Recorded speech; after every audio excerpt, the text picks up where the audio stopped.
اللہ رب العزت کی حمد و ثنا۔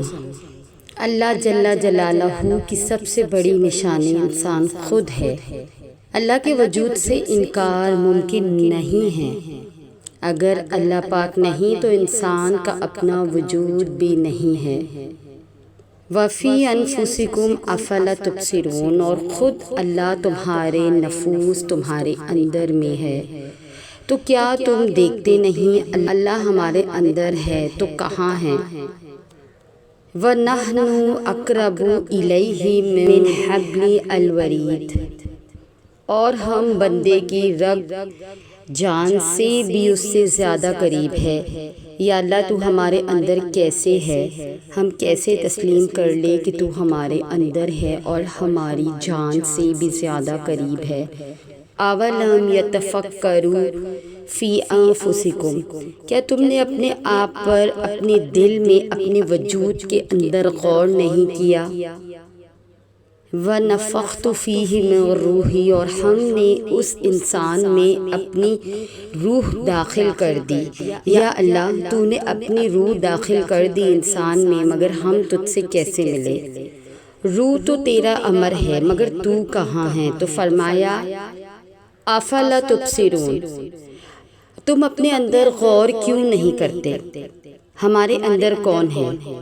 وفی انفسکم، اور اللہ ہی تمہارے اندر ہے۔ یا اللہ ہمیں سمجھ نہیں آ رہا، ہمیں تفصیلاً سمجھا کہ تو ہمارے اندر کیسے ہے۔ اللہ نور السماوات والارض، اللہ زمین اور آسمان کا نور ہے۔ مثل نوری، اس کے نور کی کوئی مثال نہیں۔ اس کے نور کی مثال ایسی ہے کمشکوات فیہا مصباح، جیسے طاق ہے، وہ طاق انسان کا جسم ہے۔ المصباح فی زجاجہ، اس طاق کے اندر ایک چراغ ہے، وہ چراغ انسان کا دل ہے۔ فی زجاجہ، اور چراغ ایک قندیل میں ہے۔ یا اللہ وہ قندیل کیا ہے؟ کأنہا کوکب، اور قندیل ایسی صاف شفاف ہے کہ گویا موتی کا سا چمکتا ہوا تارا ہے۔ گویا وہ قندیل تمہاری روح میں پاک صاف و شفاف ہے، گویا وہ چمکتا ہوا ستارہ۔ روح نور ہے، اور وہ نور اللہ پاک کی ذات سے ہے، کیونکہ اللہ پاک خود نور ہے۔ یا اللہ اگر ہم تجھ تک پہنچنا چاہے تو کیا کرے؟ یہدی اللہ لنورہ، اللہ اپنے نور سے جسے چاہتا ہے ہدایت دیتا ہے۔ یعنی جو شخص اللہ کو پانا چاہتا ہے، جو اللہ سے ملنا چاہتا ہے، وہ اپنی روح کی طرف آئے کہ وہ وہی نور ہے جو اللہ پاک کے ذاتی نور سے ہے، وہی ہدایت ہے، وہی راز کن فیکن ہے، وہی صراط مستقیم ہے۔ اے ایمان والو تقوی اختیار کرو اور وسیلہ کامل مرشد سے تلاش کرو، تو تمہیں خود بخود اندازہ ہو جائے گا کہ تمہارا اللہ کہاں ہے۔ جو بندہ اللہ کو یاد کرتا ہے، جب بندہ اللہ کو یاد کرتا ہے تو امتحان ہوتے ہیں کہ وہ کتنا ثابت قدم ہے۔ ثابت قدمی ایسی صلاحیت ہے جس کے بعد مشکلیں بھی آسان ہو جاتی ہے۔ وہ جان لیتا ہے کہ ہر مشکل ہمیں پہلے سے زیادہ مضبوط بنانے کے لیے ہے۔ مشکل کا انعام آسانی ہے، اور آسانی کے بعد ایک اور امتحان آتا ہے، اور اس طرح زندگی آگے بڑھتی ہے۔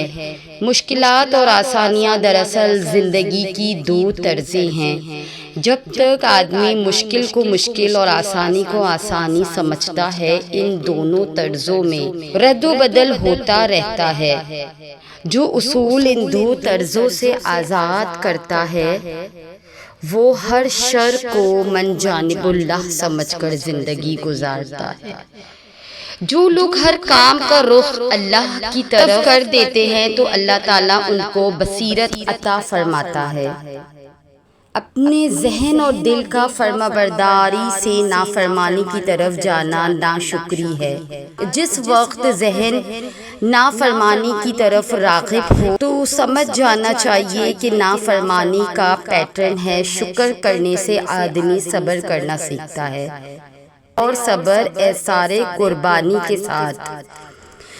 یہ یقین ہے کہ اللہ میرے ساتھ ہے تو ذکر، شکر اور صبر ایسا عمل ہے جو ذہن کو شکوک و شبہات اور منفی سوچوں سے دور رکھتا ہے۔ یہ رشتہ ہے بندے کا اپنے رب سے۔ حضرت شیخ عبد القادر جیلانی فرماتے ہیں، جب اللہ کسی جسم میں داخل ہوتا ہے تو پہلے اس کو تباہ و برباد کر دیتا ہے، اور دل میں جو خواہشات اور آرزوؤں کے جو بڑے بڑے امراح بیٹھے ہوتے ہیں ان کے سر نیچے کر دیتا ہے۔ جب وہ اس بستی کو اچھی طرح اجاڑ لیتا ہے تو خود آپ آ کے بیٹھ جاتا ہے۔ پھر یہ بستی ازسر نو آباد ہو جاتی ہے۔ پہلے اس تعمیر کو ویران کرتے ہیں، پھر اس تعمیر کو دوبارہ استوار کرتے ہیں۔ یہی کار تصوف ہے، یہی اللہ کا طریقہ ہے۔ جس بندے کا اللہ آسمان پہ ذکر کرتا ہے وہی بندہ دنیا میں اللہ کا ذکر کرتا ہے۔ بندے کا ذکر کرنا اللہ کے ذکر کی بدولت ہوتا ہے۔ جب آپ کسی کو ذکر میں مصروف دیکھتے ہیں تو سمجھے کہ اللہ اس کا ذکر فرما رہا ہے۔ فعلم ثم فعلم، یاد ہی کی بدولت یاد آتی ہے۔ دل کی گرہ کس طرح کھلتی ہے۔ امام ربانی حضرت مجد الف ثانی رحمۃ اللہ علیہ فرماتے ہیں، تصوف اضطراب کا دوسرا نام ہے۔ اضطراب نہ رہا تو تصوف ختم ہو گیا۔ جو آدمی اپنے دل میں اللہ رب العزت کی محبت کی حرارت محسوس نہیں کرتا، وہ سمجھ لے کہ مجھے ابھی طریقت سے کچھ حاصل نہیں ہوا۔ یہ ممکن نہیں کہ اللہ والوں کے ساتھ نسبت بھی ہو پھر اس کے دل میں محبت کی چنگاری نہ بھڑکے۔ یہ کس طرح ممکن ہے؟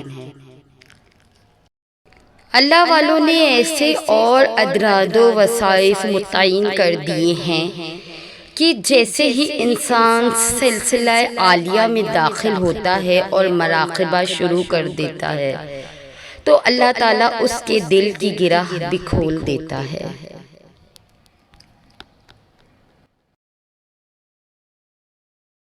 سپرد کر دیا کریں۔ وتوکل علی اللہ وکفی باللہ وکیلا، اور توکل اللہ پر رکھیں، اللہ کافی کارساز ہے۔ جو اپنے معاملات اللہ تعالیٰ پر چھوڑ دیتے ہیں اللہ تعالیٰ ان کو کبھی بے سہارا نہیں چھوڑتا۔ یا رب العالمین دونوں جہانوں میں اپنی رحمت کا سایہ عطا کر، آمین ثم آمین۔ کہ مسند احمد میں حدیث قدسی ہے کہ اے ابن آدم میری عبادت کے لیے فارغ ہو جا، میں تیرا سینہ تونگری اور بے نیازی سے پر کر دوں گا اور تیری فقیری روک دوں گا، اور اگر تو نے ایسا نہ کیا تو میں تیرے سینے کو اشغال سے بھر دوں گا اور تیری فقیری کو ہرگز بند نہ کروں گا۔ سجدے مکمل کرنے والوں کی کہانیاں اللہ تعالیٰ کبھی نامکمل نہیں چھوڑتا۔ وکفیٰ باللہ وکیلا، اور اللہ تعالیٰ ہی بہتر کارساز ہے۔ لوگوں کے ہاتھوں میں آپ کا نصیب نہیں ہوتا، نہ وہ آپ کے مالک ہوتے ہیں نہ آپ کے رازق ہوتے ہیں، انہوں نے آپ کو تخلیق نہیں کیا، سو انہیں اس بات کی اجازت ہی کیوں کر دی جائے کہ وہ آپ کے اندر مایوسی کا زہر بر دیں، آپ سے آپ کے خواب چھین لے، آپ کو اپنی نظروں میں بے وقت کر دیں۔ آپ نے صرف اللہ کو دیکھنا ہے، اللہ کو یاد کرنا ہے، اللہ پر بھروسہ کرنا ہے جس نے خود آپ سے آسانیوں کا وعدہ کیا ہے۔ کسی سیانی کی نصیحت سن لے، جب آپ ناراض ہو تو فیصلہ نہ کرے، اور جب آپ خوش ہو تو وعدہ نہ کرے۔ انسان اور اس کی دولت، جب تم پر مٹی ڈال کر تمہارا منہ اور بدن زمین کے 1.5 فٹ نیچے دفن کر دیا جائے گا تو تمہارے پاس اپنے ایمان کے علاوہ کچھ نہیں ہوگا جو تمہیں بچا سکے۔ رسول اللہ صلی اللہ علیہ وآلہ وسلم نے فرمایا، روز قیامت جب مصیبتوں پر صبر کرنے والوں کو جزا دی جائے گی تو عافیت میں رہنے والے تمنا کریں گے کہ کاش دنیا میں ہماری کھالیں قینچیوں سے ادھیڑی جاتی۔ وہ جب ارادہ باندھ لیتا ہے تو ناممکن کی ساری گرہیں اپنے آپ کھول دی جاتی ہے۔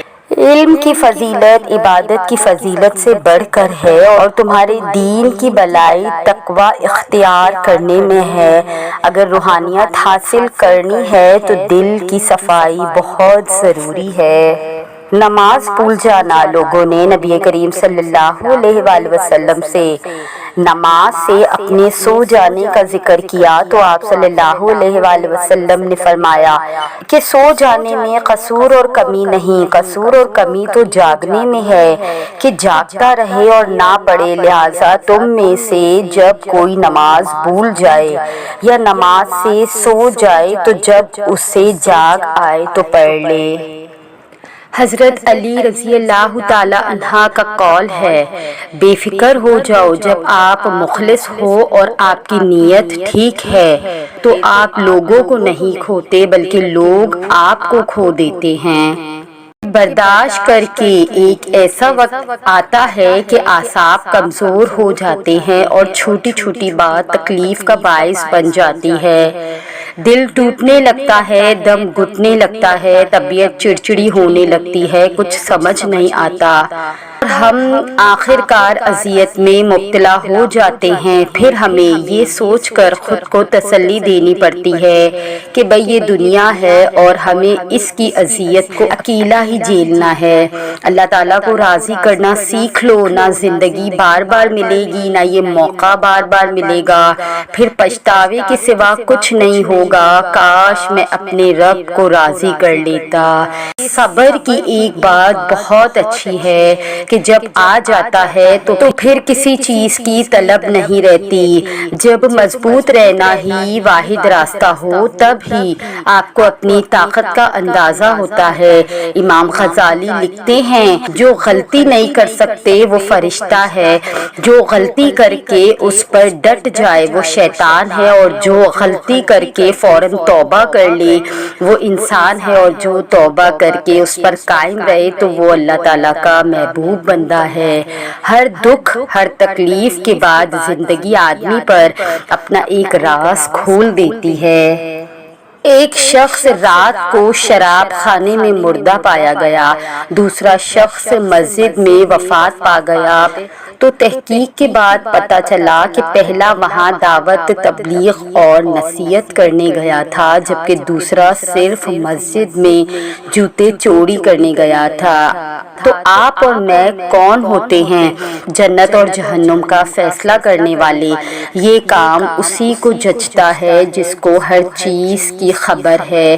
جب رب نے آج آپ کو رزق دیا ہے وہ کل بھی دینے کا ذمہ دار ہے، اسی لیے آج ہے تو شکر ادا کرے اور کل کی فکر نہ کرے۔ احسان ہمیشہ نسل دیکھ کر کیا کرو کہ بکریاں سوکھا گھاس کھا کر بھی میٹھا دودھ دیتی ہیں، جبکہ سانپ میٹھا دودھ پی کر بھی ڈس لیتا ہے۔ ہمارے اوپر اللہ کی یہ خاص نعمت ہے کہ جو بھی ہم سے منافقت کرتا ہے تو اس کا اصلی چہرہ اللہ تعالیٰ ہمیں جلد دکھا دیتا ہے۔ جب دل گھبرانے لگے اور آنکھوں میں آنسو آنے لگے، صرف ایک کام کرنا، اپنے ہاتھ اللہ کے سامنے دعا کے لیے اٹھانا، چاہے کچھ نہ کہنا لیکن اللہ سب سمجھ جائے گا، آپ کے درد کو، آپ کی تکلیف کو، آپ کی ضرورت کو۔ بے شک اللہ ہر چیز پر قدرت رکھتا ہے۔ وَإِذْ تَأَذَّنَ رَبُّكُمْ لَئِن شَكَرْتُمْ لَأَزِيدَنَّكُمْ۔ کبھی فوراً سے تو کبھی کچھ وقت کے بعد، مگر انسان جس نعمت کی قدر نہیں کرتا وہ اس نعمت کو آخرکار کھو دیتا ہے۔ انسان جس نعمت کو اللہ کے ناپسندیدہ کاموں میں لگاتا ہے وہ نعمت پھر اس کے پاس باقی نہیں رہتی۔ یاد رکھو جب تمہارے رب نے اعلان کر دیا تھا کہ اگر تم شکر کرو گے تو میں تمہیں اور زیادہ دوں گا، اور اگر تم کفر کرو گے تو یقیناً میرا عذاب بھی سخت ہے۔ انما امرہ اذا اراد شیئا ان یقول لہ کن فیکون۔ جب اللہ کی قدرتوں کی کوئی حد نہیں ہے تو پھر آپ اتنا محدود کیوں سوچتے ہیں؟ ہر وہ شے جسے آپ آج دعاؤں میں مانگ رہے ہیں وہ آپ تک پہنچنے کا راستہ بنائے ہوئے ہے اور بس اللہ کے ایک کن کے انتظار میں ہے۔ جیسے ہی کن فرمایا جائے ویسے ہی آپ کو سب عطا کر دیا جائے گا۔ جیسے اپنی ماضی کی دعاؤں کو آپ آج جی رہے ہیں ویسے ہی آج مانگی ہوئی دعاؤں کو آپ کل جئیں گے۔ بس اللہ پہ بھروسہ رکھیں، وہ جب کسی چیز کا ارادہ کرتا ہے تو صرف اتنا فرما دیتا ہے کہ ہو جا اور وہ چیز ہو جاتی ہے۔ اے اللہ مجھے رفتہ رفتہ مٹا رہا ہے کوئی، جیسے میری ذات میں سما رہا ہے کوئی۔ میری دنیا مجھ سے چھن کر مجھے اپنی دنیا میں لے جا رہا ہے کوئی۔ دانت زیادہ خطرناک نہیں ہوتے، خطرناک آنکھیں ہوتی ہیں۔ دانت تو صرف ہاتھ میں پکڑی ہوئی چیز کھا جاتے ہیں جبکہ نظر پورا انسان کھا جاتی ہے۔ اللہ تعالی ہمیں حاسدوں کی نظر سے بچائے۔ بد نظری کا ایک روحانی علاج۔ بسم اللہ الرحمن الرحیم۔ ایک مرتبہ آیت الکرسی، 3 مرتبہ سورہ فلق، 3 مرتبہ سورہ ناز، سورہ فلق اور سورہ ناز سے قبل ہر بار پوری بسم اللہ پڑھنی ہے۔ اول و آخر ایک بار درود پاک پڑھ کر 3 عدد سرخ مرچوں پر دم کر دیجئے، پھر ان مرچوں کو مریض کے سر کے ارد 21 بار گھما کر چولہے میں ڈال دیجئے، انشاءاللہ نظر کا اثر دور ہو جائے گا۔ جو رشتے اچانک آپ کے دشمن بن جائے وہ دراصل شروع سے ہی آپ سے نفرت کرتے ہیں، پتہ اس لیے نہیں چلتا کیونکہ وہ اداکاری اور منافقت میں مہارت رکھتے ہیں۔ اپنے ساتھ غلط کرنے والوں کو ضرور یاد رکھو لیکن حساب ان کا بھی رکھنا جنہوں نے کھڑا ہو کر تماشا دیکھا ہو۔ اللہ کی ناراضگی کی نشانیاں، نماز کی توفیق چھین لینا۔ صبر کرنے والا، ہر رکاوٹ میں کوئی نہ کوئی بہتری چھپی ہوتی ہے جو اللہ تک لے جائے اسے ٹھوکر نہیں کہتے۔ مشکلوں میں صبر کرنے والا ہمیشہ کامیاب ہوتا ہے کیونکہ اللہ آزمائش کے بعد آسانی دیتا ہے۔ کبھی کبھی آپ کو رخ تبدیل کرنے کی بھی ضرورت ہوتی ہے۔ برداشت کئی دفعہ تمام مسائل کا حل نہیں ہوتا۔ اچھے لفظوں کے ساتھ اچھے رویے بھی تخلیق کرنے چاہیے۔ لفظ کتابوں میں زندہ رہتے ہیں جبکہ رویے دل میں۔ رسول اللہ صلی اللہ علیہ وآلہ وسلم نے فرمایا اپنی ضروریات کو پورا کرنے کے لیے رازداری کے ساتھ کام لیا کرو کیونکہ ہر نعمت والے سے حسد کیا جاتا ہے۔ یہ بہت دلچسپ اور عجیب ہے کہ جب آپ کسی کو زیادہ محبت، عزت، توجہ یا اس کی استطاعت اور سمجھ سے زیادہ اہمیت دیتے ہیں تو وہ اس عمل کو جیسے اپنا یک طرفہ حق سمجھنے لگتے ہیں جس کے نتیجے میں باہمی تعلق پر مثبت کی بجائے منفی اثرات پڑتے ہیں۔ انسان کے پاس ایک ایسا سائبہ دار انسان ضرور ہو کہ جب وہ دنیا سے، تعلقات سے، معاملات سے تھکے تو اس کے سائے میں چند لمحہ بیٹھ سکے، جہاں اس کو خوف نہ ہو، جہاں مان ہو، جہاں عزت ہو، جہاں معلوم ہو یہاں کی گئی کہی گئی ہر بات، ہر درد یہیں دفن ہو جائے گا۔ آپ کے دن کا شروع کا حصہ بہت قیمتی ہوتا ہے کیونکہ کیونکہ اس وقت میں آپ کی انرجی سب سے زیادہ ہوتی ہے۔ اسی لیے یہ عادت بنائیں کہ دن کے سب سے اہم کام آپ اسی وقت میں کر لیں، اور اگر شروعات آپ قرآن کے ساتھ کریں، جیسا کہ تلاوت کرنا، قرآن کو سمجھنے کی کلاس لینا یا تدبر کرنا، تو آپ کا سارا دن ہی برکتوں والا محسوس ہوگا۔ آپ تھکان، اداسی، پریشانی سے دور ہو جائیں گے اور آپ کو ہر کام میں آسانی ہوگی انشاءاللہ۔ غلطی اور گناہ کرنا ہماری کمزوریوں کا حصہ نہیں ہے، یہ ہمارے فطری مزاج کا ایک پہلو ہے، لیکن دلچسپ بات یہ ہے کہ یہ جانتے ہوئے بھی انسان اپنی غلطی ماننے کو تیار نہیں ہوتا، کیونکہ اسے یہ تسلیم کرتے ہوئے شرم آتی ہے کہ اس پر غلطی ہوئی۔ غلطی یا گناہ کر کے ڈٹ جانا انسان کو شیطانیت کی طرف لے جاتا ہے، جیسا کہ امام غزالی کی بات آپ نے اس ویڈیو کے شروع میں سنی، جبکہ تسلیم کر لینا، اللہ سے معافی طلب کرنا اور خود کو بہترین بنانے کی کوشش میں لگے رہنا ہمیں اللہ کے نزدیک محبوب بناتا ہے اور بلند مقام عطا فرماتا ہے۔ بند دروازے کھولنے کا وقت، کبھی زندگی میں ایسا محسوس ہوا کہ دعائیں آسمان سے ٹکرا کر واپس آ رہی ہیں، جیسے دروازے بند ہو گئے ہوں، جیسے دل پر بوجھ ہو، جیسے سکون کہیں کھو گیا ہے۔ رمضان آیا ان بند دروازوں کو کھولنے کے لیے۔ یہ وہ مہینہ تھا جہاں ہر دعا راستہ بناتی تھی، جہاں ہر آنسو گواہی دیتا تھا کہ اللہ قریب ہے، جہاں دل کا ہر درد شفا بن جاتا تھا۔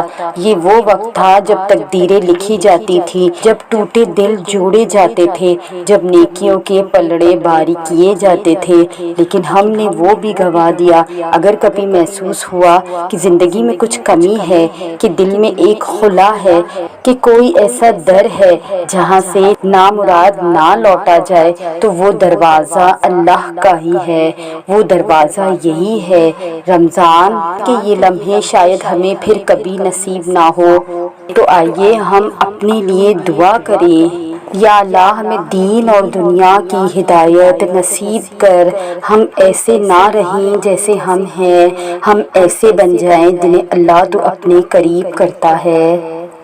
تو یہ تھی ہماری آج کی ویڈیو۔ اگر آپ ہماری اس کاوش کو پسند کرتے ہیں تو ہمارے چینل کو سبسکرائب کر کے ہمارے ساتھ جڑ جائیے۔ جزاک اللہ۔